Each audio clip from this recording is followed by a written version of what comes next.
Hi everyone, my name is Scott and welcome to my channel. We're already a quarter way through 2022 and I honestly can't believe how fast the year has gone. This video is all about my submission for the third Writers Playground Challenge. For this challenge, I chose the character of a contract killer, the setting of a small apartment, and was given the criteria of including a stained baby blanket. Here is a sneak peek at my short story, The Final Job. 42 was good at his job. In fact, he was the best. Working for the agency certainly beat any typical 9 to 5. Not that many of them existed in the year 2381. The agency was an organized society tasked with ensuring the best outcome for humanity, sending agents back in time to trim any errors and tie off loose ends. Whether this meant eliminating tyrannical dictators, tipping the scales of the stock market, or inspiring world-altering innovations, the agency ensured that humanity would outsurvive our sun. But in his recent years, 42 had begun to feel a longing for something more, for something the agency did not account for.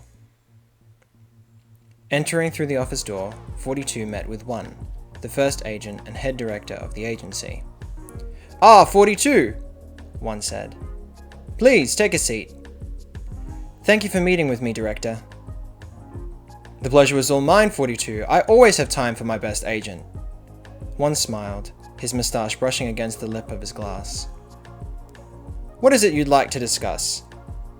"As you know, I've spent over 3 centuries working for the agency and—" "I recall your first day here back in 2027, one interrupted. "Who would have thought that bright-eyed, down-on-his-luck 24-year-old would end up sitting in my office? And you haven't aged a day since." 42's nervous laugh was lost in one's hearty chortle. "Yes, of course, but as I was saying, I've devoted my life to the agency. I've been just about everywhere and seen everything. The fall of the Berlin Wall, the invention of the first locomotive, the beauty of Cleopatra." "Ah, what a beauty she was, wasn't she?" one commented. He swirled the crystal glass in the air, bringing the Malor to his mouth. "I want to retire," 42 said. One choked more on the news than the bitter liquor in his hand.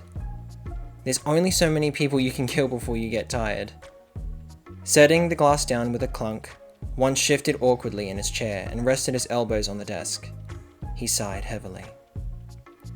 "The agency," one said through a croaky voice, "has never let an agent, let alone a contractor, retire before. What would that even look like?"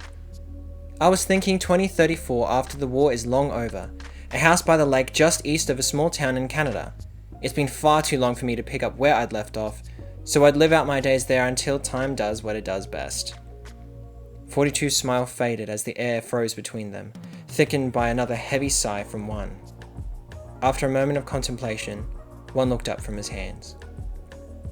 "We're gonna miss you, kid," one said, a wide smile appearing on his cheeks.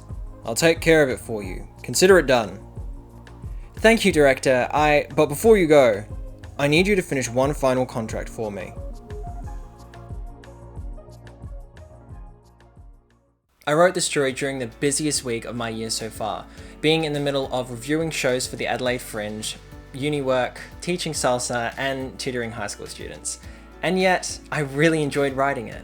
As the story continues, readers find out who 42's final contract is and get a deeper insight into his character. As you would know if you've seen my previous videos or read my short stories on my vocal profile, which I definitely recommend you do if you have time maybe to check them out in the description box below, then you would know that I don't usually write sci-fi short stories.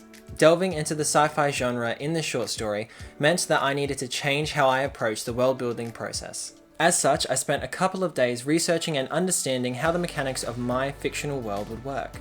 Especially dealing with time travel, I wanted to make sure I understood how traveling back and forth in time impacted my characters and the organization they work for.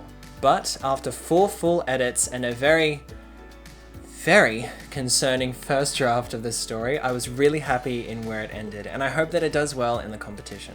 Anyways, thank you very much for watching this video. I hope you enjoyed that little sneak peek. If you did, you can check out the full story on my vocal profile in the comments down below. Also, make sure to like this video, subscribe to my channel, and turn your notifications on so you never miss a new video every Saturday. You can keep up to date with the happenings of my second book, The Book of Little Loves, by following me on my Facebook, Instagram, and Twitter. And until the next video, make sure to live a life worth writing about, whether it's in books or in the stars.